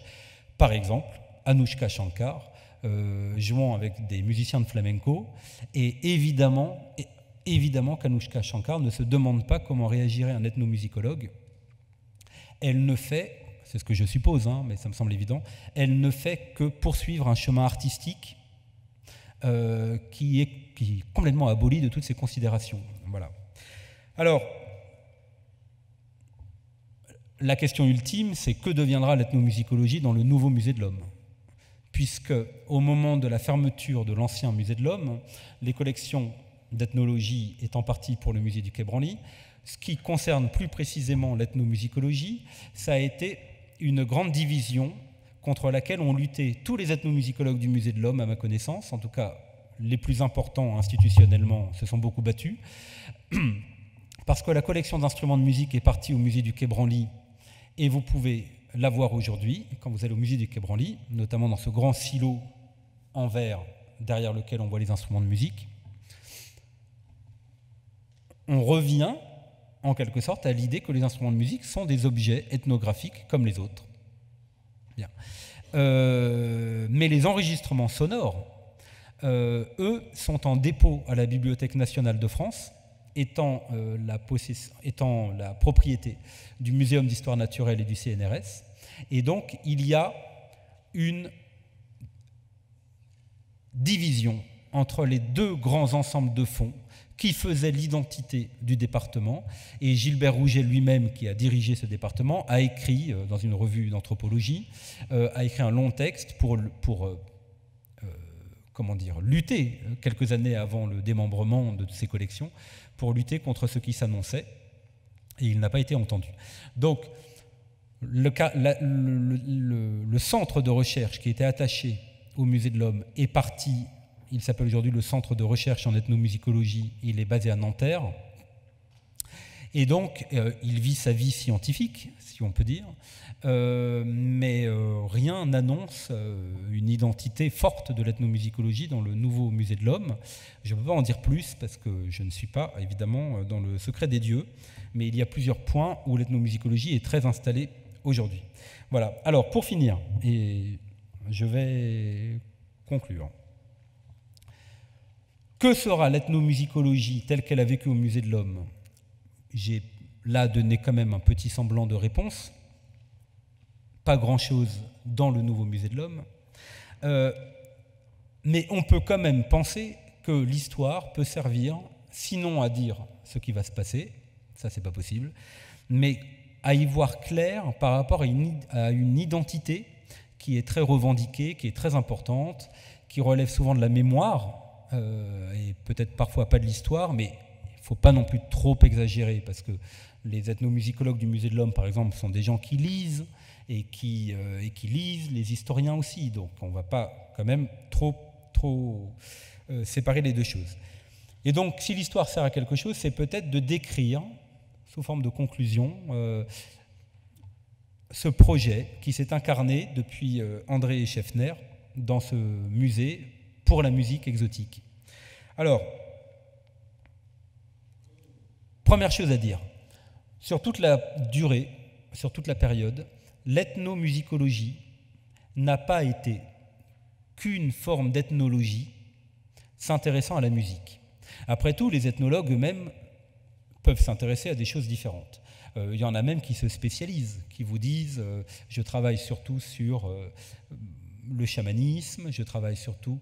On peut imaginer que l'ethnologie soit une grande famille regroupant des gens qui s'intéressent à des objets différents et que certains d'entre eux s'intéressent à la musique parmi d'autres choses, en même temps que d'autres choses. Il y a quand même, j'espère l'avoir montré, il y a quand même une spécificité croissante du travail ethnomusicologique, c'est-à-dire que l'ethnomusicologie, historiquement, au Musée de l'Homme, ce n'est pas seulement une forme d'ethnologie parmi d'autres. Il y a en tout cas une prétention, et je crois que c'est réel, une prétention à quelque chose de plus spécifique. C'est tout ce que j'ai dit sur la construction d'un nouvel objet. Parce que l'ethnomusicologie fait partie de l'ethnologie, mais parallèlement, elle se démarque de la musicologie. Donc, cette spécificité, elle est, comme le nom l'indique, ethnomusicologie, elle est à la croisée de plusieurs traditions, et donc elle revendique, et je crois que c'est une réalité, quand même une forme de spécificité. On peut discuter très longuement sur le fait de savoir si c'est une discipline. C'est une question que j'ai pas mal posée il y a plusieurs années. Maintenant, En un sens, ça m'intéresse moins, c'est-à-dire que je ne suis pas sûr que la question soit si importante que ça. Mais vous avez des ethnomusicologues, quand vous leur demandez l'ethnomusicologie est-elle aujourd'hui une discipline, vous avez des ethnomusicologues qui vous disent non, d'autres qui disent oui. Quand ils disent non, ils disent quand même on n'est pas une discipline, mais on a construit un objet et on a des noyaux durs. Je vous prends cet exemple, il n'y a rien à cacher, et il sait que j'en ai parlé plusieurs fois. C'est l'exemple de Bernard Lorta-Jacob, qui a été une personnalité très importante dans le département d'ethnomusicologie du Musée de l'Homme. Et en lui posant cette question, je l'ai déjà écrit ça quelque part, hein, il sait que j'ai rapporté ses propos, il m'a dit « je ne crois pas qu'on ait une discipline, mais on a un ou deux noyaux durs. On a construit un objet, c'est l'oralité. C'est l'oralité dans la musique. Qu'est-ce qu'on fait devant des musiques de tradition orale pour lesquelles n'existe pas d'écriture ?» Et je crois que c'est une bonne synthèse. Voilà, l'ethnomusicologie, c'est ça. Bon. Alors, premier point, ce qu'est l'ethnomusicologie au Musée de l'Homme historiquement. Ce n'est donc pas qu'une forme d'ethnologie, c'est quelque chose de plus spécifique. Deuxièmement, il y a 3 ou 4 choses qu'on peut dire, on peut lister pour donner une définition précise. 1. La priorité accordée à l'ethnographie, au travail de terrain. Et là, vraiment, je parle du Musée de l'Homme. Les ethnomusicologues font du terrain. Voilà. C'est central, c'est peut-être ce qui est au cœur de leur travail. Alors, au Musée de l'Homme, il y a donc une grosse réflexion sur les liens entre musique et anthropologie, c'est-à-dire l'anthropologie, le terrain, mais plus globalement les sciences anthropologiques, comment elles traitent l'objet musique. Bon, ça c'est la première chose. La deuxième chose dont je n'ai pas parlé, par manque de temps, mais c'est l'analyse musicale, au sens technique du terme, comme on parle en musicologie d'analyse musicale, c'est-à-dire ce domaine de savoir assez autonome en un sens, qui consiste à analyser, par exemple, des partitions dans le cas de la musicologie, bien que la musicologie elle-même ait beaucoup évolué, hein, on parle même de nouvelle musicologie depuis très longtemps, donc en fait il ne faut pas fossiliser la musicologie. La musicologie ne s'intéresse pas qu'aux partitions aujourd'hui. Mais l'analyse musicale a des spécificités dans le contexte ethnomusicologique. Voilà. Cela dit, au Musée de l'Homme, l'analyse musicale a été présente, mais de façon variable selon les individus. Certains en ont fait plus que d'autres. Et on a le sentiment quand même qu'en France ou à l'échelle internationale, l'analyse musicale ethnomusicologique n'est pas le cœur du projet. Alors, je suis très embêté en vous disant ça parce que c'est vraiment les rares moments où on sait qu'on peut fâcher certaines personnes parce qu'il y a des gros désaccords là-dessus. Alors j'essaye d'être prudent, c'est pas que j'assume pas ce que je dis, j'assume complètement, c'est plutôt que j'essaye d'être prudent pour être exact et du coup je peux complètement assumer une formulation juste. Il y a eu de l'analyse musicale, certains en ont fait de façon vraiment poussée. Il n'y a pas dans l'ensemble des productions scientifiques un effort systématique de produire de l'analyse musicale en ethnomusicologie, en tout cas pas autant que le projet anthropologique que j'ai décrit principalement. Donc, les ethnomusicologues du Musée de l'Homme, on peut le dire comme ça, ont été surtout des anthropologues travaillant sur la musique et consacrant une partie de leur temps à l'analyse musicale parmi d'autres choses. Voilà. Ça me semble précis et juste.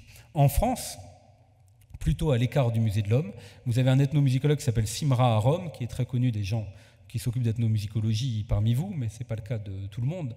Donc Simra Arom est quelqu'un dont je pourrais parler si vous le souhaitez, qui a découvert l'Afrique en 1963 et qui a fait la plus grande partie de sa carrière en France au CNRS et qui est connu dans le milieu ethnomusicologique. Il a travaillé sur l'Afrique et notamment sur différentes populations pygmées. Il est connu, il est musicien professionnel de formation et il est connu pour avoir s'être principalement consacré à une très large analyse musicale, très minutieuse de ces musiques de tradition orale, par exemple des Pygmées ou d'autres populations. Voilà, donc je pourrais en parler plus si vous le voulez. On est vraiment dans l'analyse musicale principale, prioritaire, même s'il a fait du terrain. Et donc là, il y a deux traditions différentes. Je suis un petit peu schématique, mais ça reste vrai. Voilà, donc ça, c'est pas le musée de l'homme. La dernière chose, c'est la pratique instrumentale. Pratiquement pas de pratique instrumentale au musée de l'homme. Scheffner, qui est toujours sous vos yeux d'ailleurs, Scheffner jouant, un peu plus tard que cette photo, c'est une exception. Alors que très vite, un peu en France, je pourrais en parler, et à l'échelle internationale, se sont développées des traditions d'ethnomusicologie où l'apprentissage passe par la pratique instrumentale. En fait, ça peut sembler logique, hein, quand on prend beaucoup de recul. J'ai bientôt fini.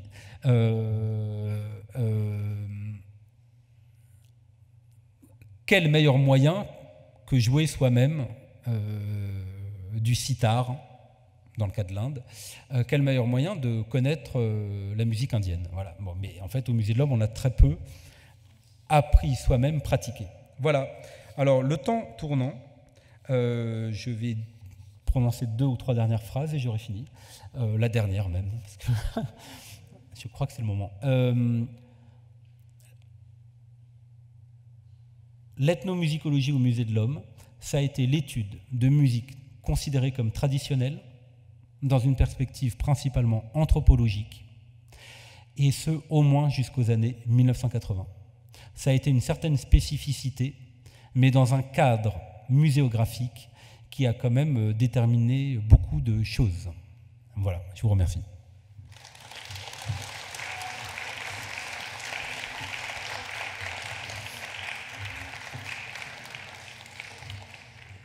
Je tiens à rappeler que le musée de l'homme est ouvert depuis samedi, donc je vous encourage à aller voir sur place, d'accord, en effet, ce qui est devenu le département de musicologie, qui a été bien réduit, si je puis me permettre.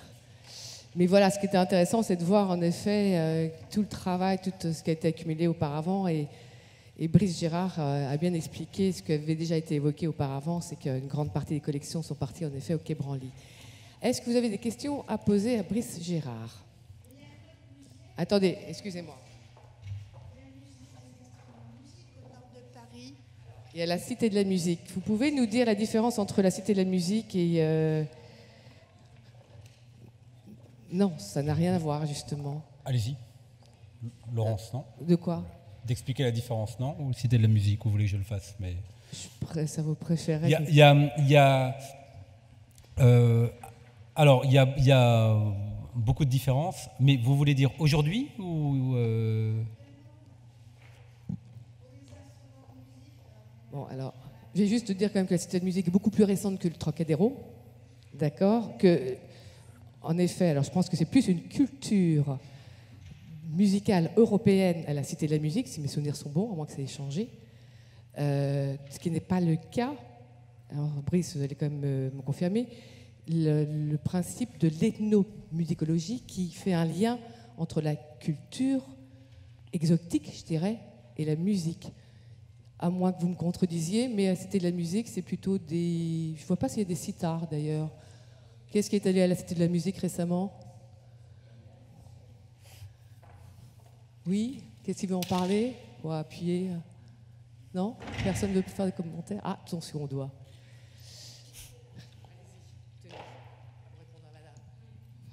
Je voulais savoir si les ethnomusicologues se sont intéressés de temps en temps vraiment à la voix humaine. Oui, beaucoup. Alors, excusez-moi, je vais vous répondre, mais vous voulez dire la voix dans le contexte musical ou plus généralement la voix... Non, dans le contexte musical. D'accord. Comme la diphonie, comme les... Enfin, oui, en fait, j'étais un peu partagé, si vous voulez, en préparant cet exposé, parce que j'ai hésité à vous donner beaucoup plus d'exemples concrets et précis, ce qui avait beaucoup d'avantages et ce qui avait l'inconvénient de ne pas me permettre de vraiment retracer toute l'histoire, etc. Donc il aurait peut-être fallu donner plus d'exemples. Mais en effet, la voix est très très présente à toutes les époques, depuis la mission Dakar-Djibouti, où les cylindres où un certain nombre de cylindres gravent des voix, parfois seuls, des chants, par exemple des chants de circoncision. Vous avez des cylindres qui durent 4 minutes et où Schaeffner donne en 4 minutes quelques exemples d'extraits de chants de circoncision seuls, il n'y a que de la voix. Alors, de mémoire, je ne sais pas, mais sur les 25 cylindres, il doit y en avoir 7 ou 8 où on entend de la voix, où on entend des chants. Et puis, évidemment, plus tard, beaucoup de travaux sur certaines pratiques vocales très spécifiques, en effet, le chant diphonique, etc., ça très important. Et encore plus récemment, pas très longtemps avant la fermeture du musée de l'Homme, un énorme coffret sur la voix, qui fait le tour de très nombreuses traditions musicales. Donc voilà. Alors une dernière chose pour vous répondre, c'est que je parlais de Bernard Lorta-Jacob. C'est intéressant de noter que lui-même m'a dit que dans ses lectures, ça faisait un certain temps qu'il lisait, enfin quand il travaillait beaucoup, il lisait plus tant d'ethnomusicologie, il en lisait bien sûr, mais il m'a dit je lis d'autres choses, et l'une des choses qu'il lisait beaucoup, c'est des livres sur la voix, le fonctionnement physiologique. Oui.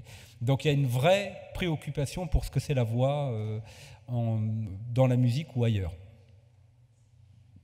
Merci. Est-ce qu'il y a une autre question? Oui.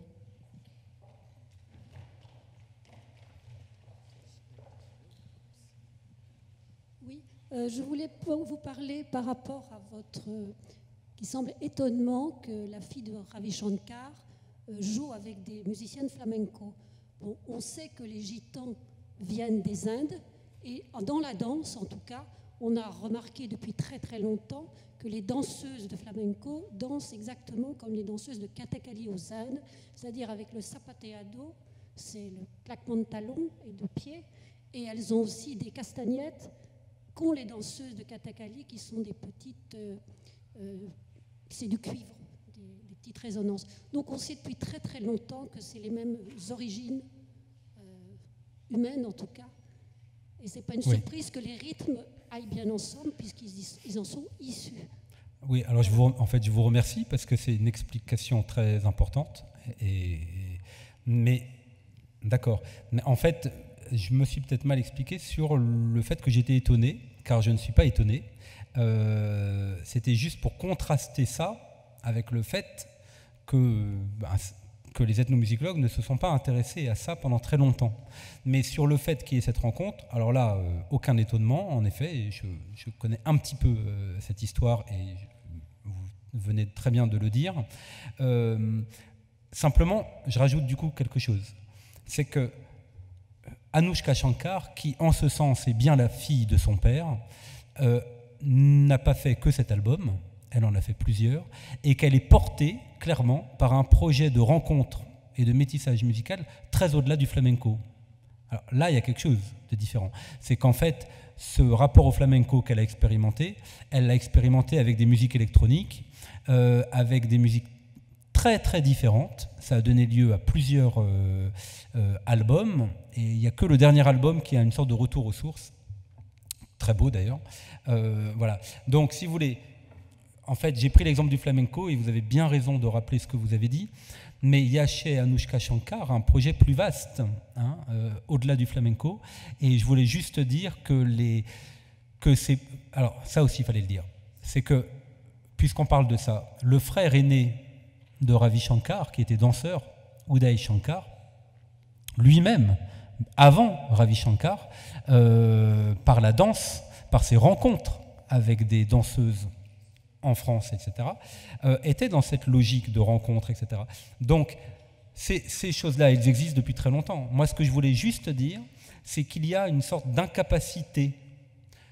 Alors, on sait bien, sans, si vous voulez, emprunter à un langage trop psychologique, on ne sait pas ce qui relève de l'incapacité, du manque de désir. Bon, il y a du choix. Bon, il y a une incapacité des ethnomusicologues, historiquement, à prendre acte de ces métissages, de ces fusions, et à les considérer comme une sorte de normalité. Voilà. Ça ne veut pas dire qu'il faut étudier que ça, parce qu'il il y a des pygmées qui chantaient depuis très longtemps seuls, complètement isolés. On peut penser qu'il y a eu des formes de métissage, mais il est vrai que les polyphonies pygmées enregistrées en 1946 par Gilbert Rouget, c'est vrai qu'on est devant quelqu'un qui emprunte, on est en face d'une musique qui manifestement s'inscrit beaucoup moins dans la rencontre. Hein. Ça ne veut pas dire qu'il n'y a pas eu d'évolution, il y a une évolution de la tradition, évidemment. Voilà. Mais c'est pour dire qu'il y a ces différentes choses, et il y a une incapacité de l'ethnomusicologie à prendre acte de cette diversité. C'est juste, c'était mon exemple, en fait. Voilà. Merci. Est-ce qu'il y a... Oui.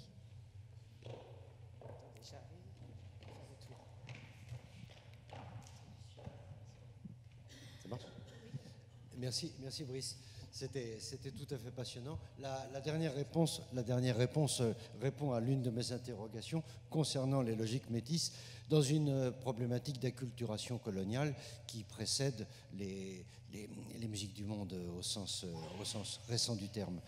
Mais je pense qu'on a eu l'essentiel de la réponse. J'ai quand même un problème concernant à la fois la muséographie, l'écriture de l'ethnomusicologie au Musée de l'Homme et les productions qui en sont issues. Ce sont des études monographiques que vous avez signalées, notamment celles peut-être de l'Institut aussi d'ethnologie, mais en tous les cas celles qui sont issues de l'ethnomusicologie. Elles sont particularistes. La musique chez tel ou tel peuple, dans peut-être un souci d'authenticité qui pourrait témoigner aussi d'une pureté ethnique. Comment ils finissent par composer avec le discours universaliste, qui est à la fois celui du musée de l'homme, qui est aussi pour l'homme, je dirais en dehors de la typologie classificatoire comparatiste qui pouvait être celle des salles d'organologie qui ont été installées au point de départ. Est-ce qu'ils soupçonnaient que tous les hommes, de tout temps, tous les hommes vont accompagner leur vie sociale, leur vie rituelle par une musique, et qu'on peut en faire donc une forme comparatiste à un niveau supérieur? Y aurait-il pour eux une anthropologie musicale de la mort, de la naissance, des rites d'adolescence, quelque chose comme ça? Y a-t-il une tension réelle dans les textes entre l'universalisme et le particularisme, pour dire simple? Mais la réponse est compliquée. C'est-à-dire que c'est déjà compliqué d'avoir une réponse. Non, mais c'est fondamental, évidemment.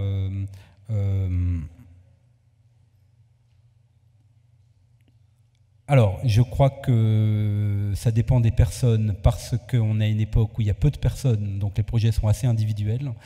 Et je crois que Schaeffner a vraiment vécu cette tension qu'il n'a pas complètement résolue. Je crois qu'il y avait chez lui une ambiguïté, un reste d'évolutionnisme, clairement, et qu'il... Et pour le jazz aussi. Oui, complètement. Et qui donc passait par le fait très clair, et ça répond en partie à votre question, que il y a quelque chose d'universel, en effet, qui est que l'homme est musical, tout homme est musical, et que les origines de la musique remontent à la nuit des temps, jusqu'à ces choses qui surprennent quand on les lit pour la première fois chez Schaeffner ou chez d'autres, à cette période en tout cas, jusqu'à quelque chose qui semble très daté, qui est des débats sur l'antériorité, par exemple, du chant ou de la danse. Madame parlait par rapport à l'Inde de la danse. En fait, Schaeffner s'interroge clairement sur les origines de la musique en se demandant, d'une façon purement philosophique, je veux dire, en se demandant si ce qui a été à l'origine, c'est le chant, donc la voix, ça répond aussi un peu à votre question, madame, c'est une interrogation sur la voix dès le début. La musique serait née par l'imitation vocale de la nature. Ou alors, lui, il réfute ça. Lui consacre beaucoup d'énergie à dire qu'en fait, non, la musique vient du corps et non pas de la voix. Elle vient du corps, et le corps, c'est la danse. Donc pour lui, la musique vient, par exemple, des premiers instruments qu'on se met aux chevilles, et quand on frappe le sol, des sonnailles, comme on dit dans certains contextes, évidemment. Et puis même avant ça, sans instrument, l'homme seul qui marche, qui tape. Voilà. Donc cette question-là, elle peut sembler un peu... Mais ce qui est frappant, c'est que elle organise toute la structure du livre sur l'origine des instruments de musique, parce que c'est tout le début du livre. Et que de là, il prend un fil et il le déroule jusqu'à aujourd'hui. Et il a fait exactement pareil, en effet, comme vous dites, avec le livre sur le jazz. Toute sa réflexion sur la complexification des instruments de musique, c'est de dire, ça commence là, les premiers pas, les premiers bruits, la danse, puis on se met des sonnailles, puis on invente des tambourins, puis des tambours, et ça se complexifie jusqu'à la batterie de jazz, par exemple, pour prendre cet exemple. Voilà. Donc, il y a un rapport à l'universel, une chose qui peut sembler très datée, et en même temps, il le résout par le fait qu'aujourd'hui, maintenant, dans le terrain ethnographique, comme vous avez sous vos yeux, il en est à un moment de cette longue chaîne, avec ce petit détail qui n'est pas rien pour nous, qui est que là, vous avez quand même, il le dit lui-même, quelque chose de très antérieur. Enfin, ça, c'est un classique. Hein. Ces gens-là sont ce que nous étions il y a très longtemps. Donc, voilà. Il y a une sorte de conciliation, mais à mon avis, pas très claire. Bien, merci. Est-ce qu'il y a une autre question pour Brice Gérard? Je ne vois pas de main. Si, non? Bon, merci beaucoup, monsieur.